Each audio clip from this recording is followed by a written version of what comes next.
Despite everything Mom did back then, she was not a murderer. My dad wasn't a murderer either, even though 4 years before I was born, he stood in front of his sister-in-law's house, spraying 2 chambers full of bullets, one shot at a time, rattling the front door and smashing the windows. Earlier that day, his brother's wife had been released without bail after shooting her husband in the head, and custody of their son was granted to her.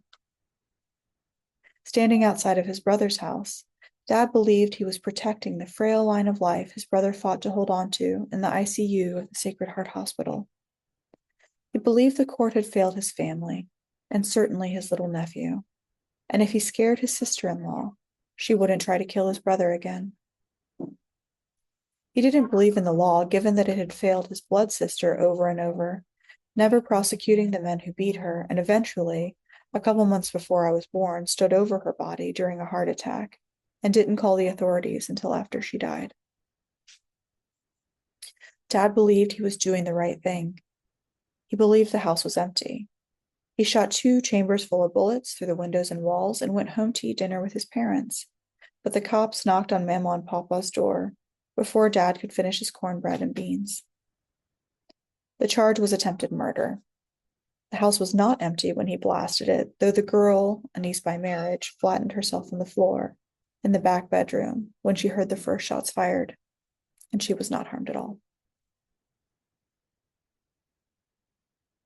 Dad believed in his family's survival with the same force he believed that if he worked hard enough, he would make it big. Any day now, he said, right up until the day he died, and blood justice is one of the fastest ways to cope with the loss of money or love or anything else.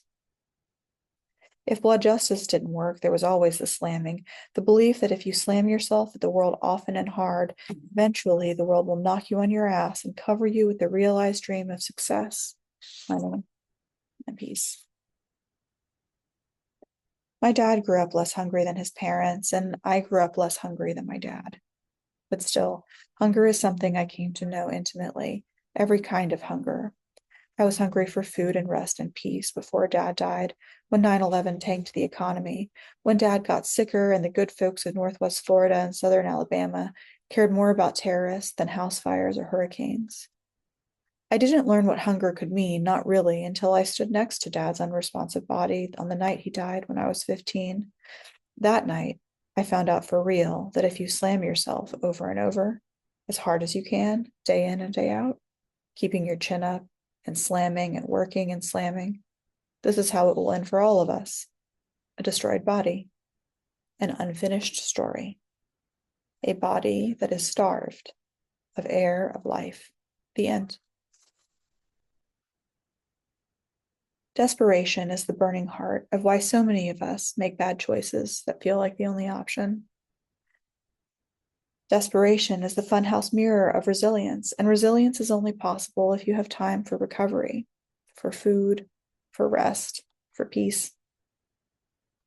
When I was 15, I didn't have time for any of that. I didn't have time to consider whether the American dream was a fantasy or a possible reality. I believed I had to replace my dad with my own body, that my job was to work and work to keep the walls of our home from falling down.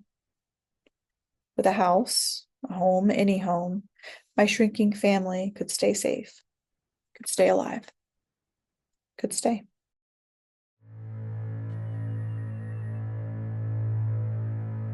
If these walls could talk, would they falter? Take all my secrets to God's altar, a confession for my mistakes. If these walls could talk, what would they say? This house is heavy under pressure, foundations drowning in the water, are weakened by the winds of change. If these walls could talk, what would they say? What would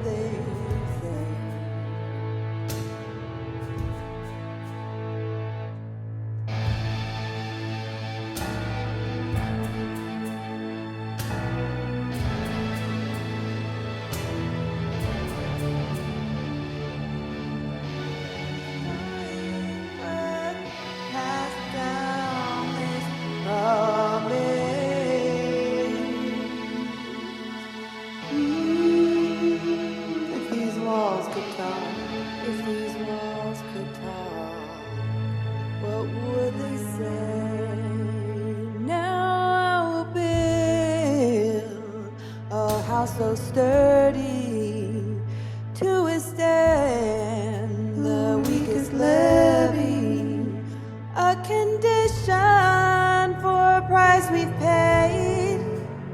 If these walls could talk, what would they say? Ooh. I've gathered wood from the forest of the lessons learned of my horrors to create